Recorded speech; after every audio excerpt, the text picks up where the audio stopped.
जय जोहार संगवारी हो। आज मैं करेला के एक ठकऊ मिंजरा साग के रेसिपी लेके आ गया हूँ संगवारी हो। जेला मैं बनात हूँ चुटचुटिया करेला और बटकर ला एक साथ राहेर बटकर हरे।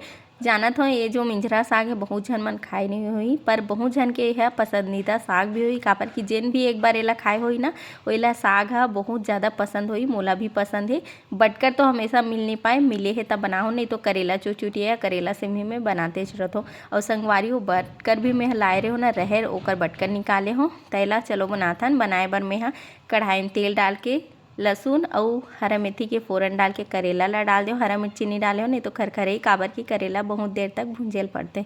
जब करेला आधा से ज़्यादा भूंजा गे है तब मैं चुटचुटिया ला डाले हो, दोनों ला थोड़ा भूंजन दे हो। ओकर बाद राहेर बटकर ला भी डाल दे हो।